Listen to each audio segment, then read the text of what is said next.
All right, Advanced Math A, here we go. We've got the last lesson of the year. So we've got simplifying and then adding and subtracting radicals. So on our last lesson, we saw that radicals that were not perfect squares, these are irrational numbers that go on forever. And so in order to write these numbers down, we have to use the square root symbol. So we have to use the symbol because you can't write the number down. But there are ways, English is hard. There are ways to reduce these so that they make them easier to perform other operations, such as adding, subtracting, multiplying, dividing. We're only going to add and subtract these. But we want to learn how to simplify these so that we can do operations with them easier.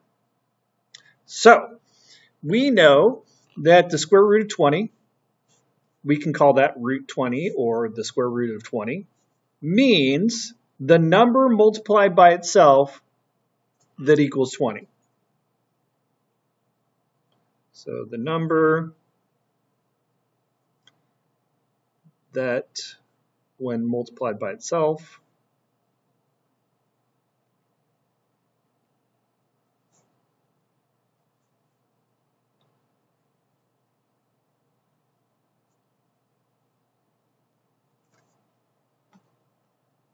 and in that last lesson, we approximated like the square root of 20. So the square root of 20 is between square root of 16, square root of 25. So the square root of 20 is approximately 4 point, I don't know, if I had to guess, I'd say 4.6, 4.7, 4.6, I don't know. If I had to guess, that's what I would say it would be. So there are ways that we can reduce those. And so what we want to do is we want to simplify radicals so that later on we can do operations easier with them. So when we simplify radicals, what we want to do is remove all the factors that are perfect squares. A factor is something that is being multiplied. So this is a multiple. So inside of the square root of 20, if you think of the numbers that multiply to give us 20, there are perfect squares in there because the square root of 20 can be turned into root 4 times root 5. Root 4 times root 5 is root 20, and root 4 is a perfect square of 20. And we know that the square root of 4 is 2. So root 20 can be reduced to 2 times the square root of 5. And that's what we mean by simplifying. We want to take out these perfect squares and just leave the non-perfect square factor inside there. All right, so let's do some of these problems here. Here we've got the square root of 8. There's 2 ways you can do these problems. You can just know what the perfect square is, kind of like the last one. And I know that 8 is 4 times 2 and that 4 is a perfect square. So I could just switch this into the square root of 4 times the square root of 2. And if you know in your mind what the perfect square inside there is, this is the fastest way to do it. And so we would know that this is 2 root 2. Because the square root of 4 is 2. And then a root 2 is left.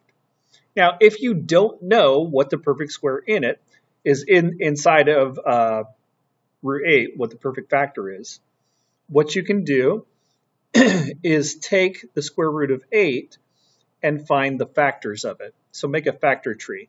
So 8 is 2 times 4, and 4 is 2 times 2. So 8 is actually 2 times 2 times 2. If you break it down to its prime factors. So you have to remember what number multiplied by itself. So this is asking for numbers that are being multiplied by itself. So we're looking for numbers that are multiplied by themselves. Well, 2 and 2 got multiplied by themselves, right? So this is 2 times 2. So what we're looking for is pairs. And it's kind of like Friday night. Couples get to go out and singles stay home. It really doesn't make a lot of sense because I've been married for a long time and we don't go out on Friday night. But anyways, that's how we're going to remember it. Couples can go out and singles can stay home. So this is what you would do if you don't know the perfect square inside there. So on 48, you might know off the top of your head what the perfect square is. And if you do, great, do it. But you might not. Let's say you don't know it. What we would do is we would break up 48. You can break it up into any factor that you want. You might do 2 and 24. You might do 6 and 8. Who knows? So 2 and 24, then I might break down 24 into 2 and 12. And 12 is 2 and 6. And 6 is 2 and 3. So I'm looking for pairs. I've got a pair of 2s here. I got another pair of 2s here. I've got a 3 here that didn't pair up with anything.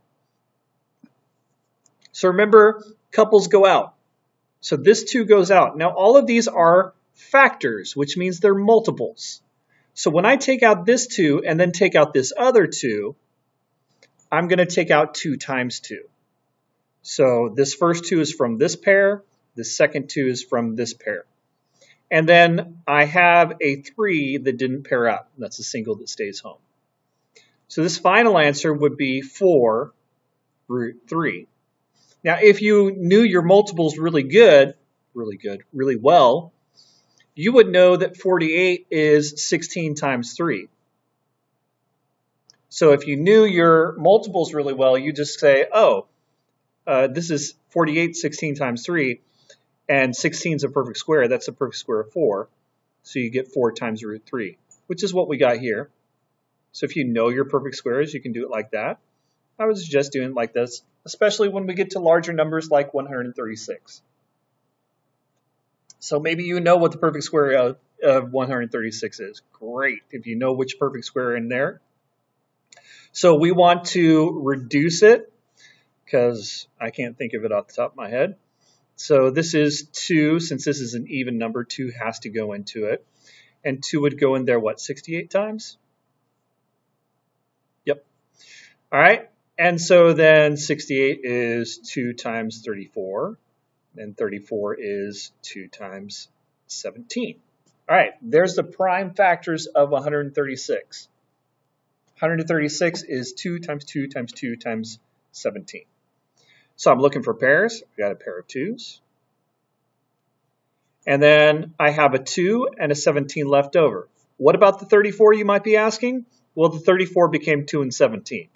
So 34 is not one of our prime factors. So we're only looking for the numbers at the end of our factor tree because those are the prime factors. 68 became 2 different numbers, so that's not part of our prime factors. So our prime factors are 2, 2, 2, and 17. So we've got a 2 that we're going to take outside. Inside, I'm left with the 2 and the 17. But remember, these are factors. So that means the 2 and the 17 that are left over get multiplied. So this becomes 2 square root of 34.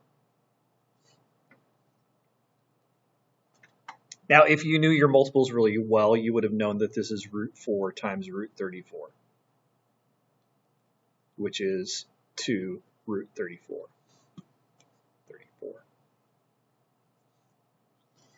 You have to be really good with your multiplication to know these off the top of your head.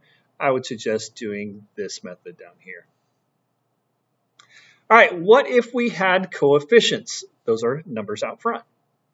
So if we have coefficients, remember this means 5 times the square root of 50. So when we take a number outside, like when we have those pairs and they come out, we're going to multiply it with whatever number is already out there. So this is 5 times the square root of 50. 50 is 2 times 25, and 25 is 5 times 5. So do I have any pairs? Yes, I do. I've got a 5. Do I have anything left over? Yes, I do. I got a 2. So this 5 is going to go outside and multiply with the 5 that's already there. So there was already a 5 there. I'm going to pull out another 5 because of the pair of 5s here, and I'm left with root 2. So 5 times 5 is 25. 5 root 50 is 25 root 2, or 25 times the square root of 2. All right, so this next one, this is 8 times the square root of 96. So let's break down 96. 96 is 2 times 48, and 48 is 2 times 24, and 24 is 2 times 12. Lots of 2's here. 12 is 2 times 3. No, 2 times 6. And 6 is 2 times 3. I'm losing my mind. I got a pair of 2's here. I got a second pair of 2's here. And then I've got a 2 and a 3 left over. So I already had a negative 8, and anything I take outside is going to multiply with that coefficient that we had out there. So I'm going to take out this pair of 2's. I'm going to take out this pair of 2's. And I'm left inside my radical with a 2 and a 3. And since everything is a factor, we go ahead and multiply them. So this is 8 times 2 is 16. 16 times 2 is 32. So this will be negative 32, square root of 6. All right, almost there. Last page. All right, now we get down to why we were reducing all these. Okay, we're going to add and subtract radicals. So radicals, they kind of function like variables. So like when I have a radical, if you have like terms when we have radicals, they're only going to be like terms if the radicals are exactly the same. So on this first one, it's kind of like a variable. So if I had like 6x plus 9x, you would just combine the 6 and the 9 and get 15x, right? Well, radicals kind of behave the same way. This one's saying that I have 6 root 5s, and this one's saying I have 9 root 5s. So how many root 5s do I have? That would be a total of 15 root 5s. So when we're combining radicals, they have to be like terms. And radicals are only like terms if they have the same number inside the radical. We call that a radicand. So if they have the same radicand, the same number inside, they are like terms. And you can combine the coefficients. You do not change the radicand, the number inside the radical. You only change the coefficients. So next one, number 8, are those like terms? Yes, they are both root 11. So I've got 8 root 11s. I'm going to take away 9 root 11s. How many root 11s do I have left? I have negative 1 root 11s, and we can write that as just negative root 11. You can put the 1 in there if you want to, but you don't have to. So negative root 11 means negative 1 times root 11. All right, number 9. Are these like terms? Nope. This is root 24 and root 6. Normally we would do nothing with this because you can't combine them. But earlier we were talking about simplifying. And if you simplify these, you will find out that they are indeed like terms. If I take 24, 24 is 2 times 12. 12 is 2 times 6. Did it right that time. And 6 is 2 times 3. So this is a pair of 2's and a 2 and a 3 left over. So there was already a 3 out there. I'm going to take this pair of 2's out with it. And inside my radical, I've got a 2 and a 3 left over. This one, this is just 2 times 3. There's no pairs. So that is fully simplified.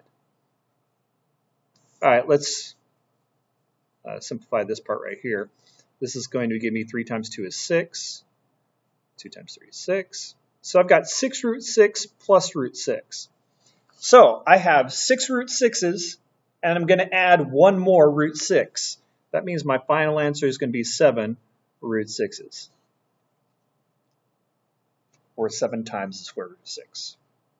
So earlier we could not combine them because they had different radicands. But once we simplified them, we saw that this one ended up having the same radicand as this one. So then we can combine them. Remember, the radicand doesn't change. It's like a variable. All right, next one. Those are not the same. I can't combine them. So let's try and reduce them. So this is 2 times 9 9 is 3 times 3. So I got a pair of 3's and a 2 left over. So root 18 becomes 3 root 2. On this one, I've got 2 times 16. Oh, 16. That's a perfect square. 4 times 4. All right, so I got a pair of 4's and a 2 left over.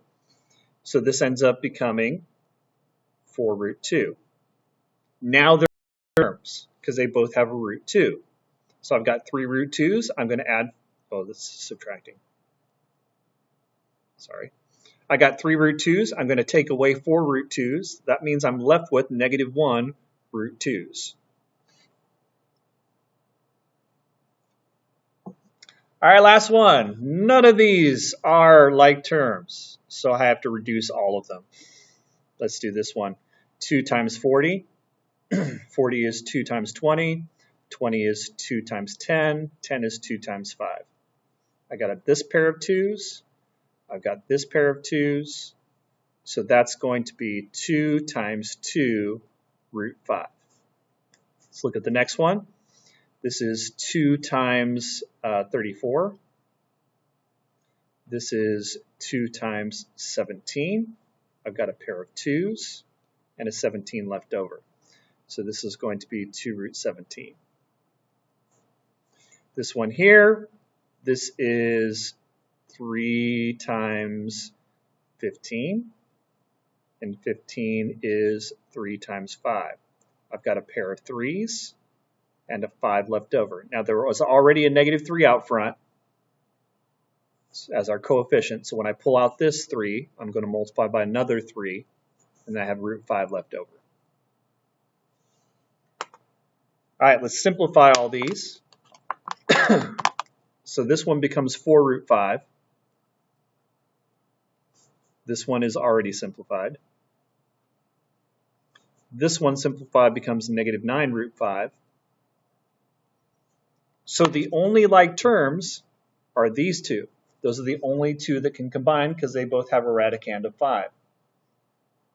So if I've got 4 root 5's and I take away 9 root 5's, I've got -5 root 5's plus 2 root 17. That's as far as I can go. They're not like terms. I can't combine them. The end. Congratulations. That is the last one we're going to do this year. Math hard. See you later. Bye-bye.